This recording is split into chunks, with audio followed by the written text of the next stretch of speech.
This week on our free preview, join us as we take a look at China. We'll break down the exports versus imports and then take a look at some challenges that the banks are having with regards to lending. For now, sit back, relax, and join us as we take you through the numbers. Hi, Lauren. Hi, Lindsay. How are you? I'm great. Busy week last week for economic data, which you know is how I track. That's how you track your week. Oh, CPI, and we have retail sales and housing starts. Yeah, it's been a busy calendar. Right. So first headline, we're taking it way across the pond to China's exports are breaking world records. Yes. And in summary, this article is discussing imports and exports, and really explains that the industrial powerhouse of any country is shipping out way more than it's importing. I understand that to be kind of the goal.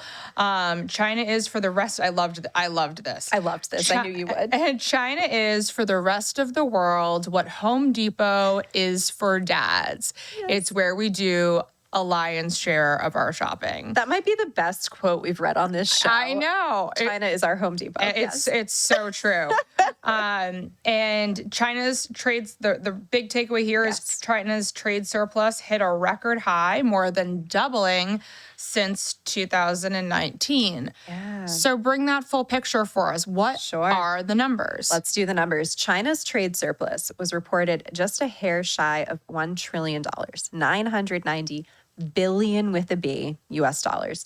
The last record China set was in 2022 at 838 billion. So this is huge. I mean, this is a massive, massive total. China, I only have data through November, but the 12 months through November, they exported $3.5 trillion worth of stuff.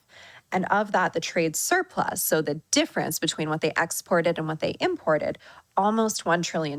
That is a big number. What about decision-making based on this information? What types of decisions, perhaps it's investment decisions, are made with this knowledge in mind of this surplus? So here's where it really just matters what side of the table you're sitting on. If you're an importer, right, you're not manufacturing here in the United States, I do think it's important to know that China's manufacturing, I mean, that story, as much as we're seeing the tide shift, we're starting from such a huge starting point.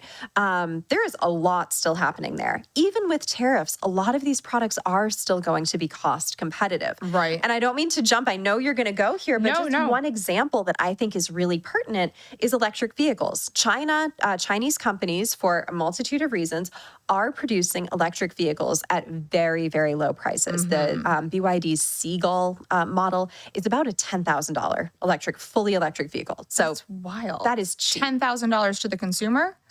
Interesting. And that's a good segue into this next article, because the next article really does talk about the impacts of that domestic demand being down. Right. The headline here is Chinese lenders have a massive challenge. They can't lend enough. Interesting statement there. So basically the article talks about the Chinese commercial banks have flocked to buying government bonds as Beijing's stimulus push has failed to spur consumer loan demand.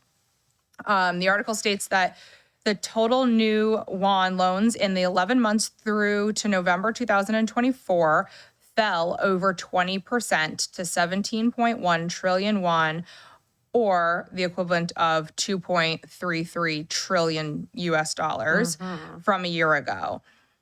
What is this telling us about the overall health of China's economy? Yes. So this is not a good sign for an economy. At the end of the day, as much as we talk about China, we say, all right, what are the officially reported numbers? Is there some skew, right? Do we fully believe that? Maybe is something else inflating? Like I said, build a bunch of apartments, build a bunch of factories, and maybe that's not all true demand. So I like this data because while it is official, it's from the People's Bank of China, which is their central bank, their Federal Reserve, if you will. It's showing that domestic demand isn't there.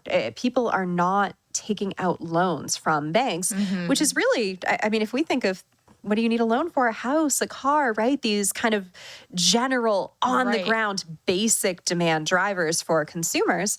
I made this point to you when we were chatting this morning before we started recording. I really do want to point out China's economy, it's not running on the same model as the US. And I think I hinted at this earlier in the episode, but I really want to stress the point. In the United States, 2/3 of GDP is driven by consumer spending. Right. China operates on a different model. So consumer demand, that's not the be all end all, but it is still, with however many, billion people they have, it still is a significant piece of the puzzle. So to see that one easing off, I'm not saying that China's in for a cliff, but this is a pretty significant roadblock that we're up against. If people aren't demanding loans, that means they're not doing these things that you need a loan for. It's really, really interesting take there for sure.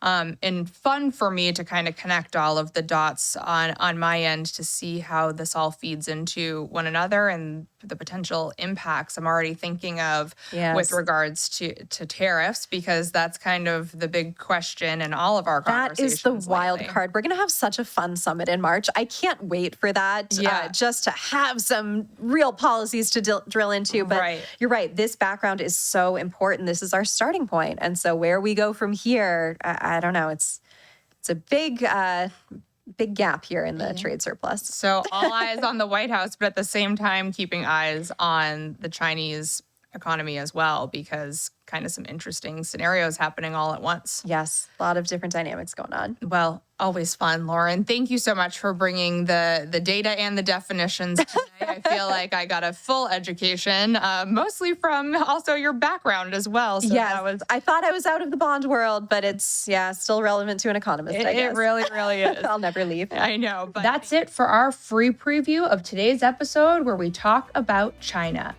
For full-length episode, click on the link in the description below. But for now, bye, Lauren. Bye, Lindsay.